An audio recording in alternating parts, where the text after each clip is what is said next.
Entonces hoy nos vamos a encontrar con tres leyes, que de alguna manera marcan tres momentos respecto a la historia de la educación, de las políticas educativas, perdón.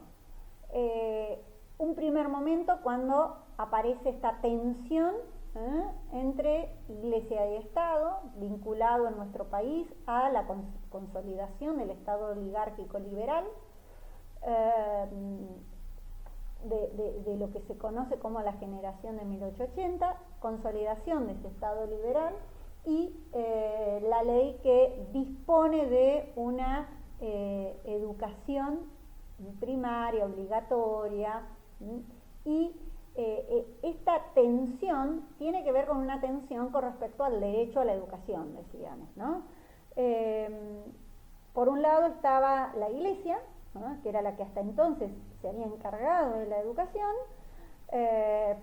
la cual habla de la persona, entonces habla de el derecho personal, el derecho del alma, que era sobre lo que tenía poder la Iglesia, frente a todas las líneas más individualistas, la importancia del individuo por parte del liberalismo, ¿no? Entonces, desde la posición liberal se plantea que existen libertades individuales y se tiene la libertad de elegir, de acceder a la educación, contraponiéndose a lo que veía, al derecho que consideraba la Iglesia, que la veía como que era la Iglesia la que tenía este derecho sobre las almas. Y por el otro lado, diríamos, ya desde las políticas propias del siglo XX aparece esta concepción de el derecho a la educación como un derecho social, ¿no? En este caso, pensar la educación como derecho social es vincularse ya a lo que sería el modelo keynesiano, ese modelo de estado de bienestar, que supone una garantía efectiva, ¿no? Si uno observa el derecho a la educación de distintas dimensiones, podríamos decir desde un marco legal o desde un marco normativo, acá parece interesante cómo es formulado este derecho, ¿no? Por el otro lado, qué rol del Estado, o sea, cuando uno analiza, cuando uno lee una legislación, es importante analizar estas distintas dimensiones que se pueden observar en estos instrumentos que son las leyes. La ley, ojo, que no es ni lo que, es decir, yo conociendo la ley no conozco el sistema educativo, ¿no? Sino que es un elemento más, una normativa, un marco, ¿no?, un marco regulatorio que tiene. ¿Cómo nos organizamos? Bueno, nuestro primer, no puede existir ninguna ley que vaya en contra de la Constitución. Es decir, la ley de leyes es la Constitución Nacional.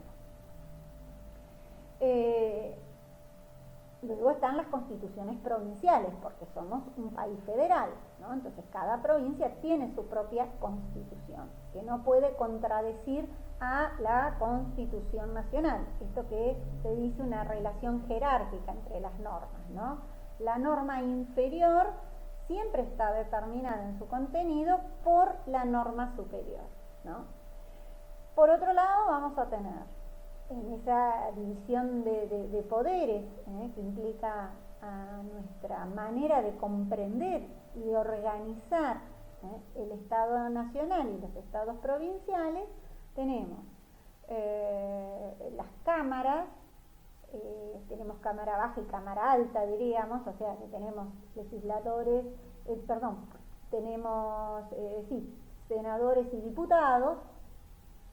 Estas dos cámaras son las que se encargan de sancionar las leyes nacionales, a partir de las cuales las provincias pueden adherir a esas leyes, ¿no? Es decir, cuando se sanciona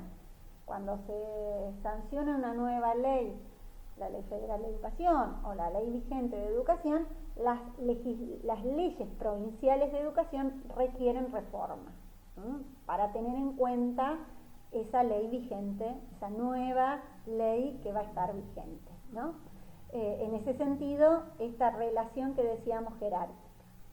Por otro lado, tenemos, el Poder Ejecutivo que escribe y elabora como marco legal los decretos, y en el caso de la provincia de Buenos Aires, después tenemos el Ministerio de Educación,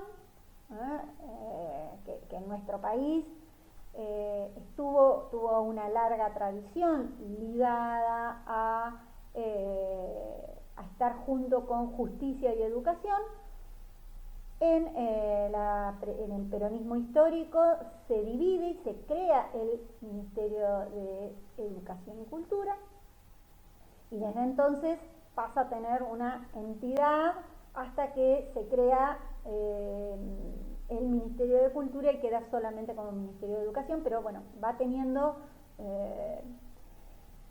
una diversidad de nombres y que eso tiene que ver con las leyes de cuando asume generalmente un nuevo gobierno, arma las leyes de gabinete, ¿no? De cómo va a organizar el gobierno, que son los ministros, dependen del Poder Ejecutivo. Y posteriormente en la provincia de Buenos Aires no tenemos ministerio, sino que tenemos un ente autárquico que es la Dirección General de Cultura y Educación, de la cual nosotros dependemos. Esta Dirección General de Cultura y Educación tiene marcos legales, que son resoluciones, disposiciones, comunicaciones. Nosotros, por ejemplo, estamos regidos en los institutos por la famosa resolución 4043, ¿no? Que es nuestro marco legal que tenemos que conocer para funcionar dentro de la institución, ¿no? Bien. Obviamente que no vamos a hablar sobre historia, porque ustedes tuvieron ya historia argentina y latinoamericana, pero en el marco de estas reformas estructurales, estas reformas del Estado, empieza a aparecer esta palabra, reformar el Estado, y empieza a aparecer también todas las nuevas teorías de las políticas públicas, las teorías de la accountability. Ya vamos a ver la concepción de política, pero diríamos, acá hay claras medidas de tipo de lo que se llaman reformas estructurales, ¿no? Estas reformas estructurales habíamos dicho que estaban vinculadas a, el famoso plan de convertibilidad que tuvimos en Argentina, ¿no? Un peso, un dólar, con toda el plan Brady del 89, las reformas estructurales neoliberales vinculadas a la vocación por el ajuste fiscal, que buscan lograr un ajuste entre el ingreso y el gasto del Estado, ¿no? Lo hacen a partir de dos vías. Por un lado, reducen todo lo que es gasto de Estado, y por el otro lado hacen una reforma impositiva en donde hacen un aumento de impuestos para que ingrese más dinero a las arcas del Estado. Para también poder tomar dinero, hacerse de dinero para estos pagos a la deuda externa, se produce una oleada de privatizaciones, empresas que eran del Estado pasan a manos privadas, hay toda una apertura comercial externa, se bajan los aranceles a los productos importados. Eso, cuando se compra un producto importado, también implica no solo que no se compren productos nacionales, sino que para esa compra se van dólares. Y decíamos la otra vez que nuestro Estado, nuestro país, no produce dólares, sino que los necesita traer de afuera los dólares. Y si yo abro estas importaciones y entra todo lo importado, elimino las restricciones a las importaciones, avalo que se vayan dólares también, ¿no? Es decir, siempre piensen en esa gran balanza de pago en donde tienen por un lado el debe y por el otro el haber, por un lado lo que ingresa y por el otro lado lo que se va, ¿no? Lo que se va del país, ¿no? Hay esto que hemos dicho, ¿no? Las tasas de interés se dejan libres, hay un libre ingreso y salida de capital, hay esto que hablábamos de la desregulación del mercado, las reformas laborales, la famosa flexibilización laboral, el cambio hablábamos la otra vez de la FJP y toda la reforma del sistema previsional. Bueno, el tema de las reformas y la atención con las obras sociales,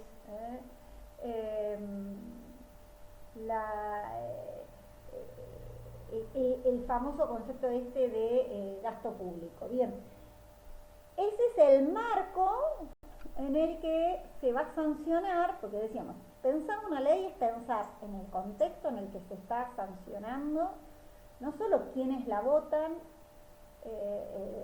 qué diputados y senadores votan esa ley, sino en qué marco se consolida esa ley, ¿no? Porque hay un acuerdo para que llegue eso a constituirse en una ley que no solo defina lo que va a pasar en ese gobierno, sino de ahí en más, ¿no? Entonces, como en todas en las otras áreas del gobierno, había que reformar el Estado. Y dentro de esa reforma del Estado, había que reformar el sistema educativo, ¿no? Nosotros, ahí les dejé, el gobierno de Carlos Menem. Fíjense las fechas, porque en el 94 se produce la reforma de la Constitución y por eso nuestros presidentes tienen mandato de 4 años. Pero hasta esa reforma de la Constitución tenían de 6 años. Y por el otro lado, también se pueden reelegir, ¿no? Entre las distintas implicancias que tuvo la reforma de la Constitución. Entonces va a tener 2 mandatos. Primero lo acompaña Duhalde, va a ser el vicepresidente, que después renuncia y se va como candidato a la provincia de Buenos Aires. Y en el 99 asume Fernando de la Rúa, ¿no? Hasta la crisis del 2001. Y de ahí tenemos esa sucesión de presidentes, ¿no? Y toda la situación de nuestro país vinculada a esa antipolítica, el que se vayan todos, a ese instalar que se venía dando. Yo les decía la otra vez, bueno, había todo junto con el neoliberalismo ligado a esta concepción de subjetividad que se construía desde el neoliberalismo. Aparece esta idea de buscar por fuera de la política candidatos, ¿no? La otra vez escuchaba ciertas fuerzas políticas que buscan por fuera. Entonces, bueno, aparecía un corredor de autos, un cantante de pachanga, un humorista, ¿no? Es decir, gente que estaba por fuera de la política, porque esta idea de la política vinculada a la corrupción, la política como lo malo, la política partidaria, ¿no? Cuando en realidad nosotros tenemos una democracia representativa, de manera de que la única manera de conformarse para ser candidato es a partir de un partido político, ¿no? Es decir, ¿cómo se llega a partir de esta democracia representativa, no es una democracia directa. Entonces, durante todo este proceso neoliberal, los partidos políticos se terminaron llamando sellos de goma, esto que decían, es decir, como que eran simplemente la cáscara para poner a cualquiera, ¿no? Frente a la concepción del partido político ligado a construir desde las bases, a construir militancia, a convocar a todo ese trabajo que se hace desde la juventud para conformar ideas, para conformar cuadros políticos, ¿no? Con otra concepción de política. Bueno, la política como un espacio, como el mal necesario para acceder al gobierno, con una deslegitimación de la política, es parte de esta subjetividad neoliberal que se instala en los 90. La semana pasada estuvimos leyendo un artículo y analizando estas políticas ligadas a lo que después se denominó el consenso de Washington, no tan consenso, la imposición de Washington, podríamos decir, y cómo eso se vinculó a la educación, y me parecía ese marco para pensar la sanción de la ley conocida como la Ley Federal de Educación, que recupera estos ejes, ¿no?, en los que se sanciona, ¿no?, en un contexto en donde se plantea una redefinición del Estado, en donde se plantea un énfasis en la eficacia y eficiencia de la educación, en donde se habilita el protagonismo del sector privado y aparecen otros, ya no solo la Iglesia, sino que empiezan a aparecer otro tipo, ¿no?, de instituciones vinculadas a ese sector privado.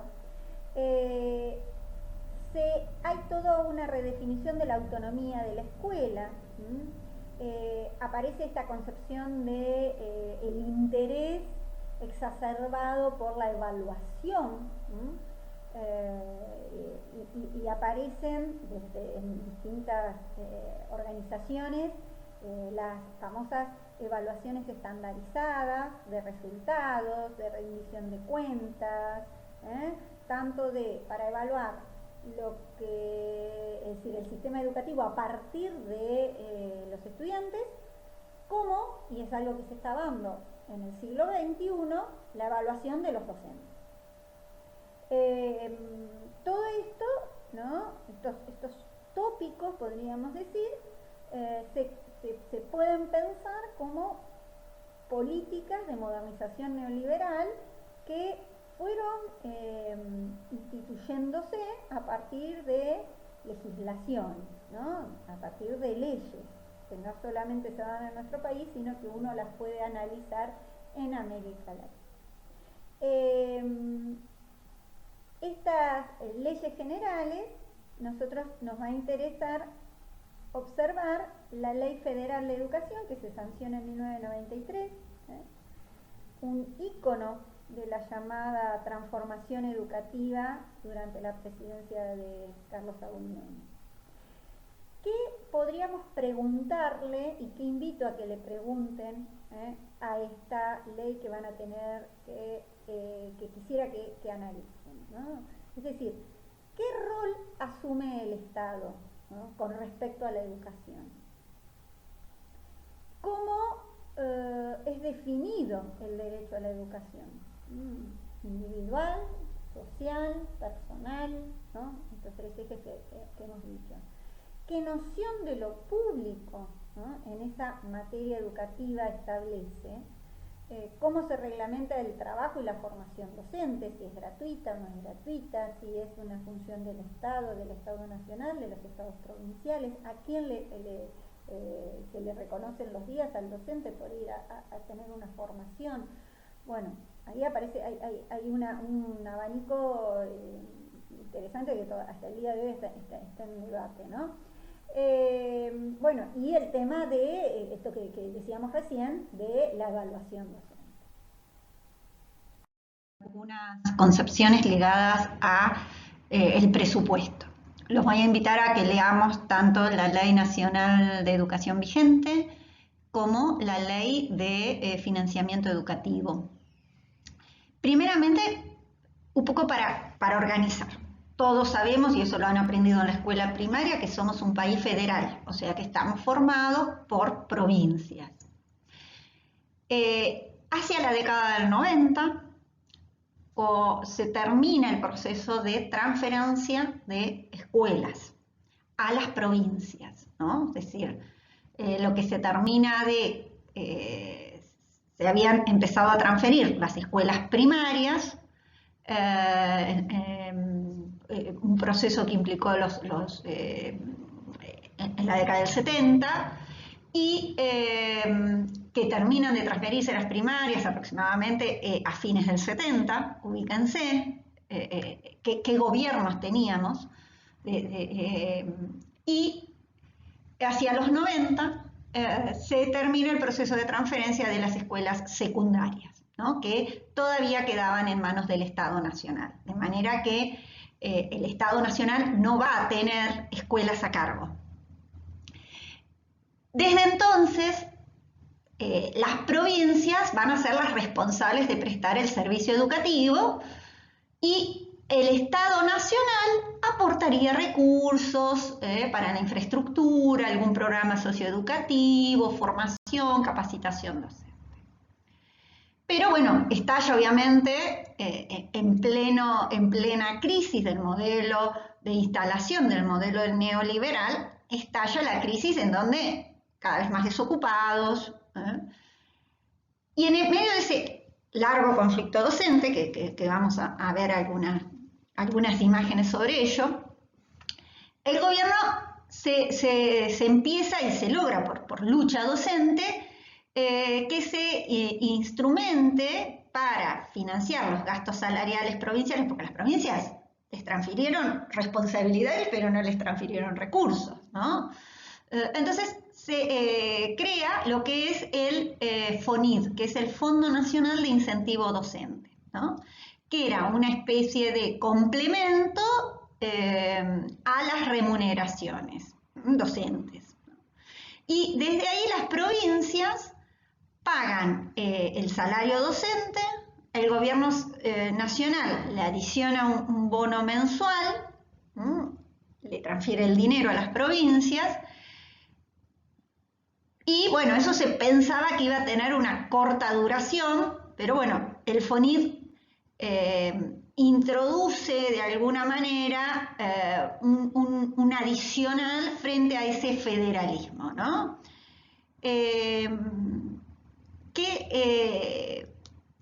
¿Cuál sería esta función y de dónde vendría esta plata? ¿Cómo? ¿No? Hasta acá teníamos nación, provincias, ¿no? Las provincias son las que tienen a cargo la educación primaria, jardín, primaria, secundaria y terciaria. La nación se queda con la responsabilidad de las universidades y con ahora vamos a ver y con la disposición para políticas nacionales, formación docente y demás. Pero ¿de dónde sale la plata? Tanto para la educación. Bueno, por un lado, es la mayor parte del dinero es por medio de lo que se llama coparticipación federal de impuestos, ¿no?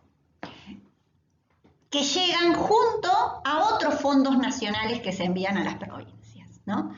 Entonces, se transfiere de la nación a la provincia una cantidad de dinero que corresponde por coparticipación federal, todas las provincias participan de esa recaudación. ¿Y qué impuestos son los que generan? Bueno, el famoso IVA, el impuesto al valor agregado, ¿no? Es decir, cada vez que compramos un lápiz, un litro de leche o un auto importado 0 kilómetros, se paga IVA. que se dice que es el menos justo de los impuestos, porque pagamos el mismo IVA una persona, un laburante, que uno de los que tienen grandes fortunas, ¿no? Pero bueno, el IVA, por el otro lado, las ganancias, ¿no? El impuesto a las ganancias, tan debatido y demás. El impuesto a los bienes personales. Entonces, el tema de las retenciones famosas, ¿no? Es decir, todos los impuestos que se originan y que se definen por leyes, ¿no? Y acá aparece la importancia que tenemos de tener un Congreso, ¿no?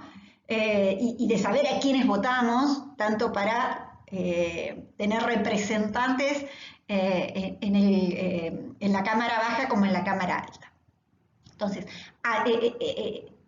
por un lado está el dinero de las coparticipaciones, pero también hay, a través de las distintas reparticiones de los distintos ministerios, en donde hay un destino de fondos específicos por medio de algún tipo de política nacional que se hace a las provincias, y eso se transfiere a las provincias, no en forma automática, sino para ese programa, para esa política específica, ¿no? Y luego, bueno, las provincias también tienen una fuente de recaudación, que son los impuestos provinciales, ¿no? Entonces, podríamos decir que la educación se banca con los impuestos, mayoritariamente, ¿no? El tema de, hay un análisis interesante en ese sentido, porque acá aparecería la cuestión: ¿cuánto de eso que recibe la provincia como coparticipación, la provincia lo destina a la educación, ¿no? Porque a la provincia se le manda una cantidad de dinero. Bueno, y eso va a depender, obviamente, de decisiones políticas, de tensiones que se puedan generar en el ámbito provincial, de capacidad de negociación con los sindicatos, de la capacidad de los sindicatos para luchar por no solo mantener salarios, sino que también por luchar por infraestructura escolar, ¿no? Por todos los ítems que siempre escuchamos cuando se solicita capacitación docente, becas para los estudiantes, ¿no? Es decir, todo eso por lo que se lucha son ítems que tienen que ver con una negociación para, de alguna manera, decirle, bueno, muchachos, marcar la cancha. Bueno, ahí está la negociación política, la necesidad de la política.